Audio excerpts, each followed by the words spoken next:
Contoh ambulansnya udah lihat belum tadi? Depan itu ada tulisannya, untuk semua orang apapun suku, agama, dan ras Anda. Tanpa biaya sopirnya dari kita, bensinnya tolnya dari saya, inilah dari kami. Umat Nabi Muhammad SAW. Dari kami pemeluk Islam rahmatan alamin. Itu Ikhlas Foundation. Akan menolong siapapun, apapun agamanya, tentu kami utamakan muslim. Sejarah punya ambulan 3 gimana kok? Ambulansnya nggak 3 mas, 9. Oh 9. Iya.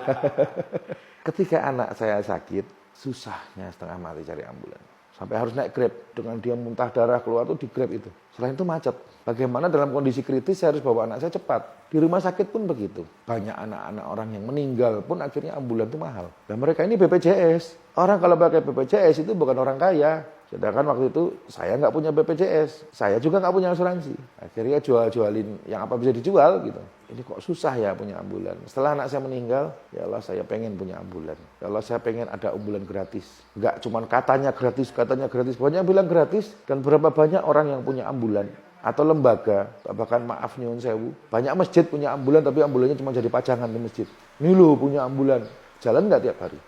Cara paling mudah untuk ambulan ini menjadi pahala jariyah bersama, kerjasama sama rumah sakit, kerjasama dengan puskesmas terdekat, kerjasama dengan dokter-dokter klinik terdekat. Mereka pasti butuh dan mereka pasti hubungi. Dan ambulan itu pasti jalan.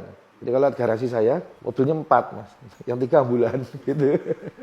Lebih bagus dari Mercy, lebih bagus dari Alphard. Alphard Anda, mobil mewah Anda hanya dipakai untuk Anda dan keluarga. Ambulan saya mengantarkan Anda ke rumah sakit dan pemakaman. Mengantarkan dengan pahala setiap putaran rodanya insya Allah. Ambulan kita semua ya, bukan punya saya. Karena apapun yang sudah kita buat, jadi milik semua umat Islam.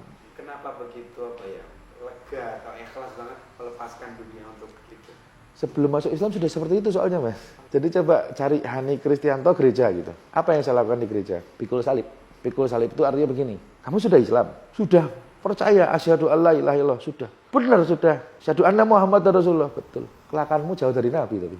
Kamu Islam tapi enggak ada Nabi Muhammad sedikit pun di diri kamu apa sahabat. Islam tapi kikir, Islam tapi cinta dunia, Islam tapi party, Islam tapi tidak peduli dengan orang lain. Islam itu apa sih?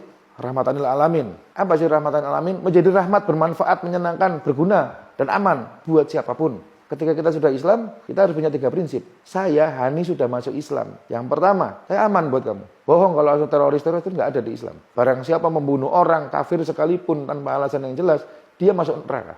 Jadi, saya sudah masuk Islam, saya aman buat kamu. Yang kedua, saya menyenangkan buat kamu. Kamu ada masalah, kamu sedih, yuk sini duduk ngopi. Yang terakhir, saya pasti bermanfaat buat kamu. Karena saya umat Nabi SAW. Karena Nabi saya ngajarin itu. Apa yang sudah kita lakukan dan kita korbankan untuk Islam, untuk Allah dan untuk Nabi SAW. Jangan merasa berkorban, jangan merasa berjasa, jangan merasa punya harta, sesungguhnya itu punya Allah. Jangan pernah berharap minum dari telaganya Nabi kalau kamu tidak melakukan apa-apa untuk Nabi. Jangan pernah mengaku dirimu Islam kalau kamu nggak pernah melakukan apa-apa untuk Allah dan Rasulnya. Buatlah Nabi kita tersenyum dengan apa yang sudah kita lakukan walaupun kecil. Tapi itu yang terbaik, itu yang ikhlas.